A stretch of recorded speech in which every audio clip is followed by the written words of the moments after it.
자, 지금부터 이제 확률 들어갈 텐데, 확률은 기본적으로 시험에 낼 수 있는 기본적인 내용이 딱 네 가지다 생각하시면 돼요. 첫 번째는 우리가 알고 있는 기본 연산이다. 요거를 그냥 살짝 이렇게 표시해 놓을게요. 확률의 기본 연산은 가장 중요한 게 실생활 문제가 아니에요. 그러니까 실생활 문제가 아니라는 것은 기본적으로 나는 현재 배경을 깔지 않겠다 라고 설명되죠. 그럼 첫 번째는 우리가 알고 있는 배반 사건. 배반 사건. 그래서 시험 문제 나온다면 이렇게 뭐뭐뭐뭐일 때 무엇을 구하시오 이렇게 됩니다. 모든 시험 문제는 똑같이 나오는데 여기가 바로 조건문이 나올 거고, 조건문, 그 다음에 여기는 구하는 값이 나와요.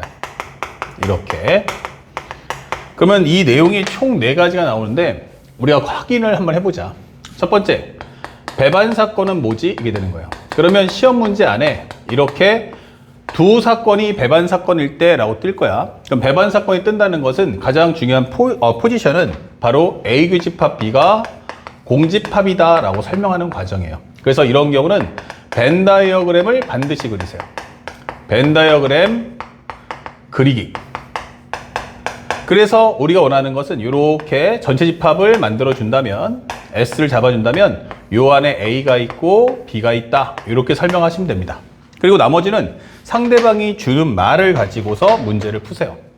첫 번째는 PA 교집합 B는 무엇입니까? 라고 한다면 0 나올 거고, 두 번째는 PA 합집합 B는 무엇입니까? 라고 한다면 우리는 간단하게 PA 더하기 PB를 구해주시면 됩니다. 그리고 세 번째는 상대방이 나한테 PA 교집합 B의 여집합이 뭐야? 라고 물어보겠죠. 그러면 여기서는 A에서 B를 빼는데 뺄 게 없죠. 그럼 이런 경우는 우리가 PA다 라고 설명을 해줄 수가 있는 겁니다. 그래서 이 벤 다이어그램만 그릴 수 있다면 어떠한 내용이든 다 풀 수가 있어요. 그리고 두 번째, 만약에 독립사건이 뜨면 어떻게 됩니까? 라고 설명했어요.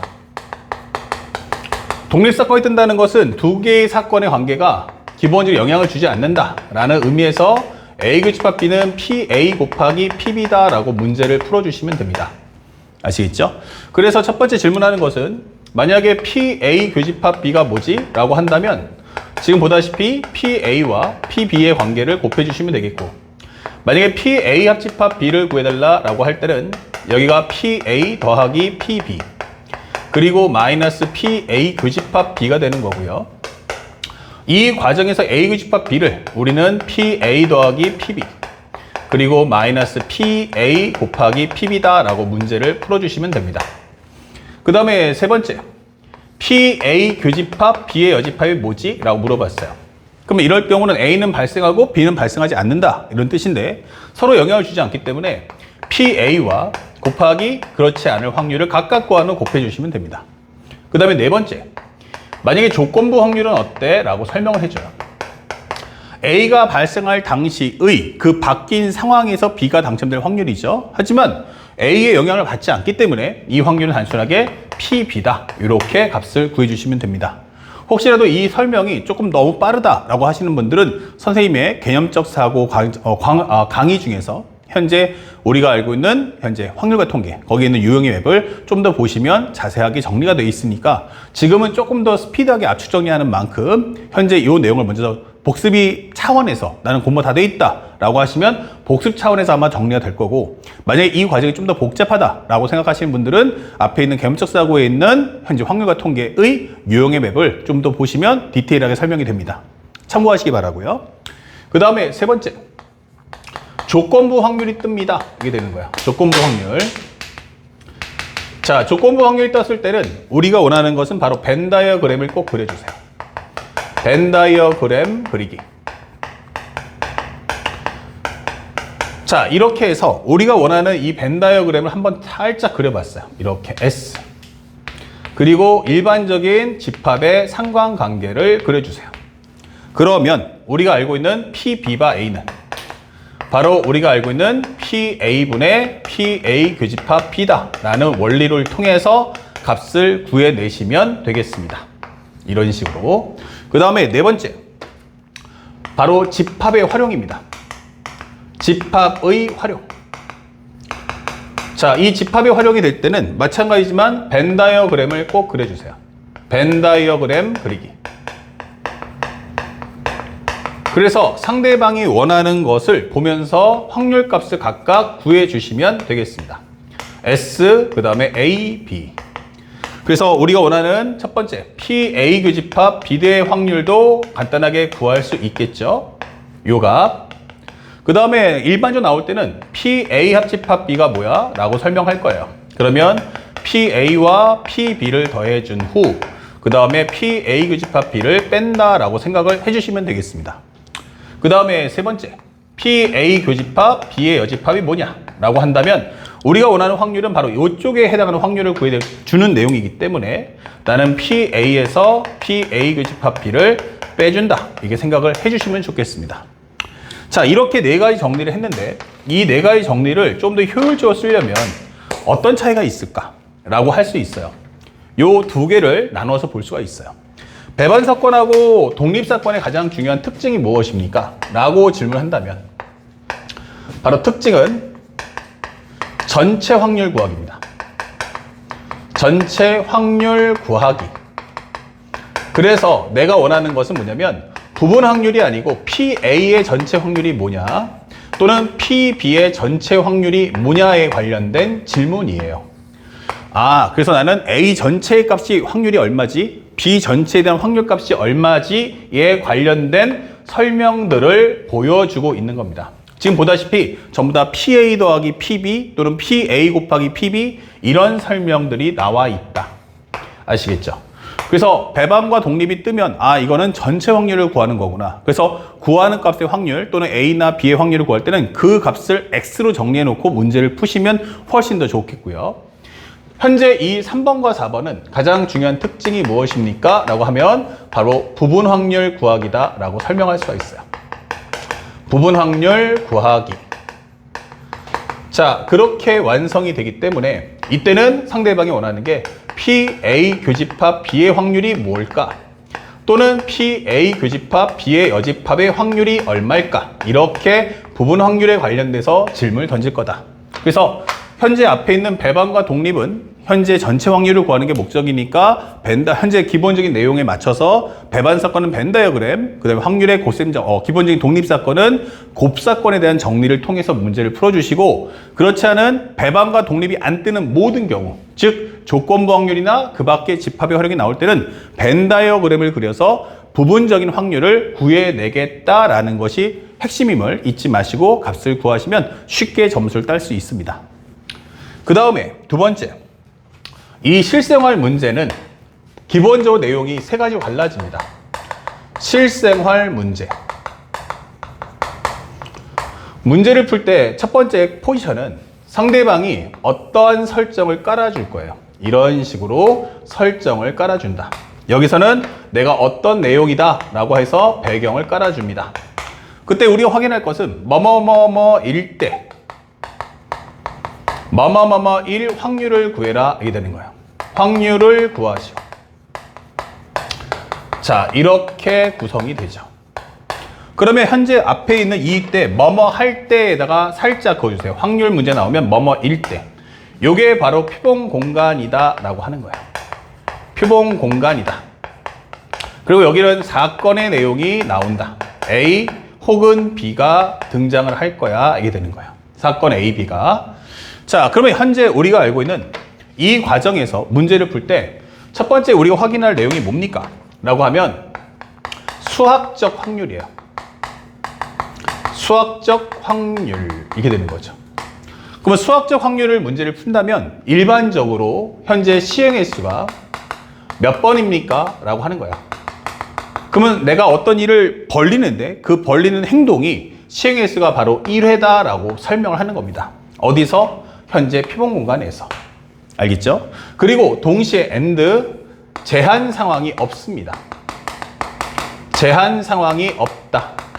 이때 여기 있는 이 시행 횟수가 바로 누구냐면 표본 공간을 얘기하는 거야.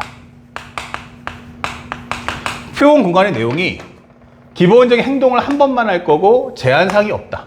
이때는 우리가 수학적 확률이다 라고 설명할 수 있어요. 그러면 이때는 목표가 무엇입니까? 목표 라고 한다면 기본적으로 여기서는 목표가 바로 경우의 수다라고 설명할 수가 있죠. 다시 말하면 우리가 앞에서 배웠던 것처럼 기본적인 순열과 조합 이 과정을 다 배웠단 말이야. 거기다 수용도까지. 근데 기본적으로 거기서 낼 수 있는 문제수가 이항정리 포함해 딱 3문제밖에 못 내요. 그러다 보니까 셀 수 없이 많은 내용들이 있는데 그 중에서 딱 3개, 이항정리 빼면 결국 2개. 그러면 이 2문제만 가지고 전체 경우의 수를 다 설명할 수는 없잖아. 그래서 그 분포도 중에서 일부분을 가져오는 것이 바로 수학적 확률입니다. 그래서 현재 목표는 경우의 수. 그래서 우리가 알고 있는 합사건, 바로 곱사건, 그 다음에 우리가 알고 있는 수용도의 내용을 가져와서 출제할 거야 라고 하는 거예요. 이런 내용들을 확인해 주시고 그 다음에 상대방이 목표로 하는 것은 첫 번째, 사건의 자체가 한 종류다 라고 한다면 이때는 첫 번째, 쉽게 낼 때는 바로 PA의 확률을 가져와라 이게 되는 거예요. 그러면 현재 전체 가위수는 NS가 될 텐데 그 중에 A의 개수가 뭐지? 이렇게 되는 거죠. 그러면 이것은 바로 우리가 알고 있는 경우의 수가 목적이다 이게 되는 거예요. 경우의 수 이게 되는 거죠. 이게 바로 목적이다. 근데 만약에 사건의 종류가 한 종류인데 또 하나가 바로 P의 A 여집합이잖아 이게 되는 거예요. 현재 이 A 여집합을 구할 때는 현재 구하는 값과 구하는 값과 또는 구하지 않는 값을 비교하는 겁니다. 그러면 이것은 언제 쓸 거야? 하면은 내가 구하는 값이 어렵다. 어렵다. 야, 구하는 값이 어렵네. 이게 되는 거예요. 근데 거꾸로 말하면 구하지 않는 값은 어떻지? 하면은 이것이 바로 쉽다라고 설명하는 거야. 그래서 A의 확률을 구해라 라고 하는데 우리가 원하는 것은 이 과정에서 1-PA 여집합을 구한다. 이게 되는 거예요. 그러면 내가 구하는 값은 어떻다? 어렵다. 그럼 여기는 뭐 한다? 쉽다. 이게 되는 거죠. 또는 이 쉽다의 개념 중에 하나는 내가 구하는 값에 대한 설정이 여기는 많다. 여기는 구하는 값의 설정이 적다. 이게 되는 거예요. 그때 써주는 게 바로 여사건임을 절대로 잊지 마십시오. 그 다음에 또 하나 올려준다면 만약에 사건의 종류가 2종류면 어떻게 되느냐? 사건의 종류가 2종류면 어떻게 될 거냐? 자, 이제부터는 이제 질문하는 내용이 A와 B의 관계다 이게 설명이 되는 거야.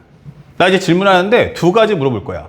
5의 배수이면서 합이 3의 배수가 나와라. 이런 것처럼 질문이 2가지 이상이 붙는데 첫 번째로 만약에 기본적인 A 교집합 B를 구해라 라고 한다면 우리가 원하는 NS분의 NA 교집합 B를 구하시면 돼요.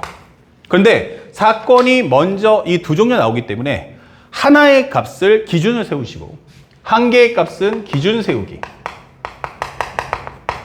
얘가 먼저 기준을 딱 세워서 설정을 잡아주시고 그 다음에 B는 상황에 맞춰 정리하시면 됩니다.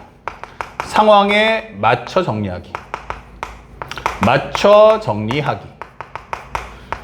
자, 이렇게 설명해 줍니다. 그래서 일반적으로 우리가 보는 문제에서 가라고 하는 것은 기준을 세워주시고 그 다음에 나라는 상황은 그 가의 설정 중 어떤 특정한 상황에 맞춰서 매치업을 시켜서 가의 어떤 내용이면 그것에 이어서 나는 어떤 설정 이런 식으로 맞춰 가시면 되겠어요. 그 다음에 두 번째는 PA 합집합 B야 라고 한다면 이때는 5하구나. 그때는 A의 확률을 구하시고 B의 확률을 구한 다음에 교집합의 확률을 뺀다. 이렇게 해서 문제를 소화하시면 되겠습니다. 현재 여기서는 또는이나 또는 거나 이런 멘트가 나온다는 걸 잊지 마세요. 자, 그래서 요 합집합은 또는 혹은 뭐뭐뭐거나 이런 식의 언급이 뜰 거야. 이게 되는 거예요. 자, 이것이 바로 수학적 확률입니다. 그래서 현재 이렇게 해서 우리가 절반을 살펴볼 수 있겠고 그 다음에 세 번째 내용도 한번 들어가 볼게요. 세 번째 내용은 어떤 설명이 따라올 거냐 이렇게 되는 거죠. 현재 우리가 알고 있는 세 번째 내용 하지만 실생활적인 두 번째 내용은 바로 확률의 곱셈 정리입니다. 확률의 곱셈 정리. 이것은 기본적으로 시행 횟수가 2회 이상이고요. 동시에 제한 상황은 없습니다. 자, 이렇게 되는 거예요. 그러면 이 시행횟수라는 과정의 의미는 바로 표본 공간을 상징해 준다. 표본 공간을 상징해 주는데, 이 표본 공간에 내가 주사위를 굴리고 동전을 던진다, 이런 식처럼 두 가지 행동 이상이 연결될 때 쓰는 과정이에요. 그러면 현재 이 과정에서 풀 때의 카테고리는 어떻게 될 거냐? 그럼 두 개로 이제 쭉 갈릴 수 있어요. 하나는 동일 행동입니까? 아닙니까? 이게 되는 거예요. 만약 동일 행동이 아니다. 예, 동일 행동이 아니에요. 그러니까 동전을 튕기고 주사위를 굴리고 주머니에서 공을 뽑고 이렇게 행동들이 두 가지 이상의 사건이 이어진다면 이게 되는 거예요. 그때는 두 번째로 갈라져서 하나는 기본적으로 영향을 주냐 안 주냐 이 싸움이 되는 거야. 영향을 주는가 영향을 주지 않는다. 영향을 주지 않는다와 영향을 준다, 이게 되는 거죠. 그러면 영향을 준다면 당황하지 마시고 PA 교집합 B. 그러면 이것은 앞에 게 1회, 뒤에 게 2회 이렇게 되는 건데, 영향을 만약에 바꿔서 조금 더 영향을 좀 쉽게 여러분들 필기하기 좋게 만들어준다면 영향을 준다, 영향을 안 준다. 그러면 이렇게 된다면 첫 번째 확률은 PA로서 당연하게 문제를 풀어주세요. 이게 바로 1의 확률입니다. 그리고 그 이후에 A로 인해서 바뀐 환경에서 B가 당첨될 확률을 구하세요. 다시 말하면 여기서 이 P, B바 A를 따로 뭐 조건부 확률의 값을 구하냐? 이게 아니고 A라는 상황이 발생하여 환경이 바뀌었다는 얘기예요. A라는 상황이 발생해서 B가 뽑을 때는 환경이 그때그때 다르네. 그 바뀐 환경에서 당첨될 확률이다라는 메시지라는 걸 잊지 마시고요. 그 다음에 영향을 주지 않는다. 그러면 우리가 알고 있는 확률의 곱셈 정리가 되기 때문에 이때는 그냥 단순하게 PA 곱하기 PB다라는 과정으로 문제를 푸시면 되는 겁니다. 아시겠죠? 그 다음에 또 하나, 만약에 동일 행동이면 어떻게 될 거냐, 이게 갈라지는 거예요. 동일 행동이라면 이게 되겠죠. 동일 행동이라면 이게 되는 거예요. 동일 행동이라면. 자, 만약에 같은 행동을 반복하더라도 우리가 가장 많이 확 눈에 들어오는 건 바로 조건부 확률이죠. 조건부 확률이 아니고 독립시행이죠. 그러면 동일 행동을 반복하십니까? Yes. 중요한 건 첫 번째. 우리가 알고 있는 것은 서로 독립사건입니까? 라고 물어보는 거야. 독립사건입니까? Yes. 그러니까 다시 말하면 영향을 주냐 안 주냐 라고 묻는 거예요. 영향을 줍니까 안 줍니까? 영향을 안 준다. 모든 건 and 뭐 한다? 초기화가 된다. 이게 되는 거예요. 다시 말하면 주사위를 굴렸어요. 5가 나왔네요. 다시 잡았어요. 그러면 다음 사람이 굴리는데 영향을 줍니까?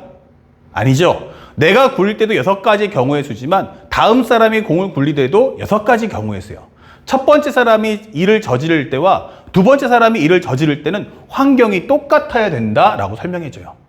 그러면 영향을 주지 않는데 and 두 번째, 우리가 알고 있는 것이 구하는 값이 뭐죠? 이게 되는 거예요. 구하는 값 자체가 바로 횟수다라고 할 때, 이거는 몇 번이라는 횟수의 개념이잖아 라고 하는 거예요. 이럴 때는 우리가 알고 있는 건 독립시행이 됩니다. 독립시행. 그래서 우리가 알고 있는 PX가 R일 때는 현재 우리가 알고 있는 N 컨비네이션 R에 사건 발생할 확률이 R번, 그렇지 않을 것이 N-R번이 발생한다. 이 메시지를 가지고 문제를 풀어주십시오. 그러면 이걸 깨는 게 누구냐면 바로 두 번째가 독립사건이에요. 나는 영향을 주지 않을 거야. 동일 행동을 반복하는데 영향 안 줘. 거기다 나는 초기화가 될 거야. 이게 되는 거야. 초기화가 되는구나. 그럼 여기까지만 보면 독립시행이란 말이에요. 하지만 구하는 값이 뭐다? 기본적인 횟수가 아니라면 이게 되는 거예요. 횟수가 아니라면 이게 되는 거죠. 그럼 몇 번이라는 타이틀이 안 붙는구나. 이게 되는 거죠. 이럴 때는 우리는 독립사건으로 문제 푸시면 됩니다. 독립사건.